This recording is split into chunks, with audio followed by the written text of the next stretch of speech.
নমস্কার বন্ধুরা, ডলির রন্ধনশালায় সবাইকে স্বাগত। আর আজকে তোমাদের সাথে শেয়ার করব সম্পূর্ণ একটা নিরামিষ এঁচোড়ের রেসিপি। আমি এখানে দেখো 500 গ্রাম পরিমাণ এঁচোড় খুব ভালোভাবে কেটে ধুয়ে পরিষ্কার করে নিয়েছি। আর সাথে নিয়েছি একটা ছোট সাইজের কোরানো নারকেল। এবার আমি এই কোরানো নারকেলটা একটা বাটির মধ্যে প্রথমে ঢেলে নিলাম। নারকেলের দুধ বানানোর জন্য আমি নারকেলের মধ্যে হাফ গ্লাস পরিমাণ গরম জল দিয়ে দিলাম। গরম জল নারকেলের মধ্যে দিলে তাহলে সুন্দরভাবে নারকেল থেকে দুধটা বেরিয়ে আসবে। আমি এবার 10 মিনিটের জন্য নারকেলটাকে গরম জলের সাথে ভিজিয়ে একটা সাইডে রেখে দেব। অপরদিকে আমি কড়াইয়ের মধ্যে আগে থেকেই জল কিছুটা গরম করতে বসিয়ে দিয়েছিলাম। ফুটন্ত জলের মধ্যে আমি সমস্ত কেটে রাখা এঁচোড়গুলো দিয়ে দিলাম। এঁচোড়টা খুব ভালোভাবে সিদ্ধ হওয়ার জন্য আমি কিছুক্ষণের জন্য ঢাকা চাপা দিয়ে দিলাম। কিছুক্ষণ পরে আমি কড়াইয়ের ঢাকা খুলে দেখে নেব এঁচোড়টা ভালোভাবে সিদ্ধ হয়েছে কিনা। এঁচোড়টা আমার দেখো এখানে খুব ভালোভাবে সিদ্ধ হয়ে গেছে। এর থেকে বেশি আমি আর সিদ্ধ করব না। এবার আমি এঁচোড়টাকে কড়াই থেকে নামিয়ে জল ঝরিয়ে নেব। এঁচোড়টা আমি জল ঝরিয়ে খুব ভালোভাবে ঠান্ডা করে নিয়েছি। প্রথমে আমি এঁচোড়ের মধ্যে দিয়ে দিলাম হাফ চামচ পরিমাণ হলুদ গুঁড়ো, আর দিয়ে দিলাম অল্প একটু কাঁচা লঙ্কা বাটা, আর সাথে দিয়ে দিলাম স্বাদ মতো লবণ। সব শেষে আমি এখানে দিয়ে দেব চায়ের বড় চামচের 1 চামচ পরিমাণ বেসন। এবার আমি হাত দিয়ে এঁচোড়টাকে খুব ভালোভাবে সব কিছু মশলার সাথে মেখে নেব।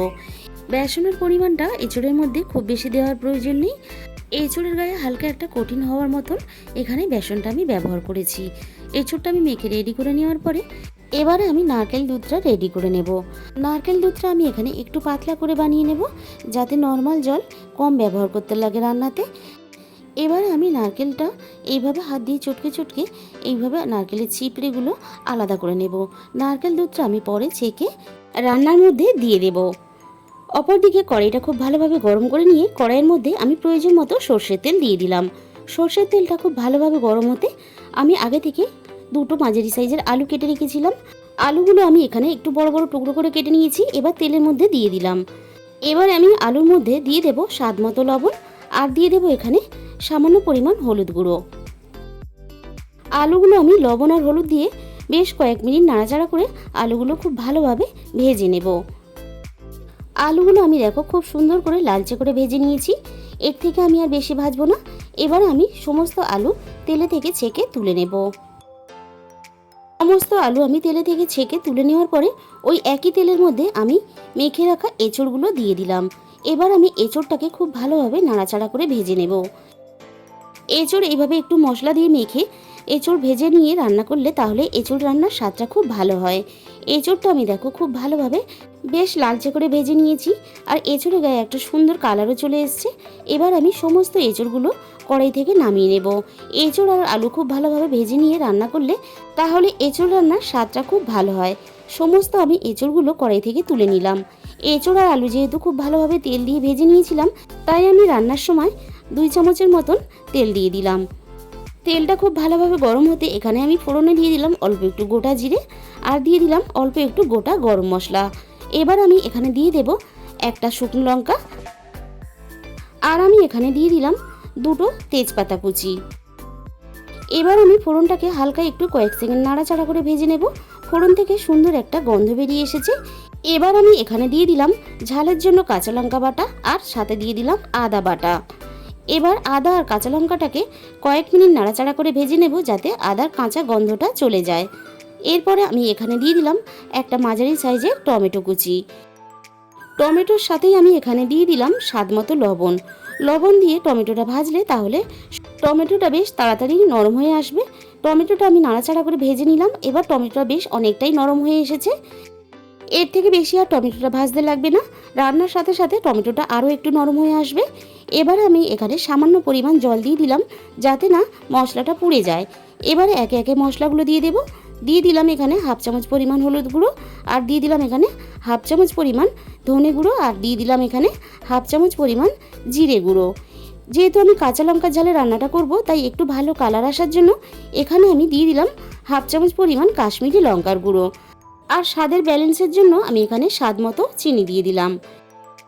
এবার আমি সমস্ত মশলা খুব ভালোভাবে নাড়াচাড়া করে কষিয়ে নেব। বেশ কয়েক মিনিট এইভাবে মশলাটাকে আমি কষাতে থাকবো। যতক্ষণ না মশলা থেকে তেল ছেড়ে আসবে ততক্ষণ ঠিক এইভাবে কষাতে থাকবো। মশলাটা দেখো বেশ সুন্দরভাবে এখানে কষানো রেডি হয়ে গেছে, মশলা থেকে তেল ছাড়তে শুরু করে দিয়েছে। এই সময় আমি এখানে ভেজে রাখা এঁচোড়টা দিয়ে দিলাম, আর সাথে আমি এখানে দিয়ে দিলাম ভেজে রাখা আলুগুলো।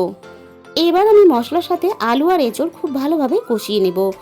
হাতে একটু সময় নিয়ে আলু আর এঁচোড়টাকে এখানে খুব ভালোভাবে কষিয়ে নিতে হবে। আলু আর এঁচোড় এখানে দেখো খুব ভালোভাবে কষানো রেডি হয়ে গেছে।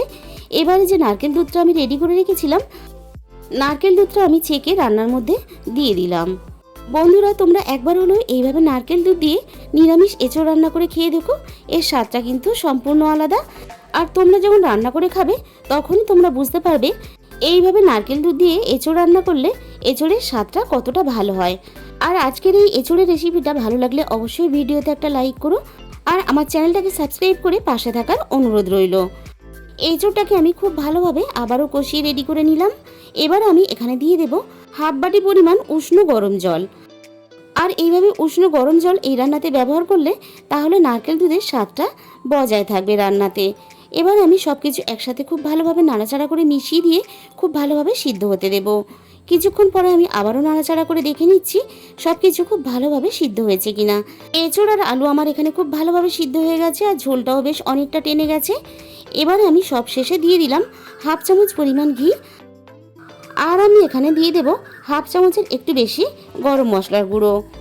বন্ধুরা, তোমরা হয়তো এতদিনে এঁচোড়ের অনেক রকমের রেসিপি বানিয়ে খেয়েছো, তবে একবার হলো এই রেসিপিটা অবশ্যই ট্রাই করবে। ঘি আর গরম মশলা দিয়ে নাড়াচাড়া করে মিশিয়ে নিলেই কিন্তু আমাদের এখানে রেডি হয়ে গেল গরম গরম ভাতের সাথে খাওয়ার জন্য দারুণ একটা এঁচোড়ের নিরামিষ রেসিপি। শুধু ভাত না, লুচি, রুটি, পরোটা তোমরা যেটার সঙ্গেই খেতে চাইবে কিন্তু সেটা দিয়ে খেতে দারুণ লাগবে। আর তোমাদের মূল্যবান সময় দিয়ে আমার এই রেসিপিটা শেষ পর্যন্ত দেখার জন্য তোমাদের সবাইকে অসংখ্য ধন্যবাদ।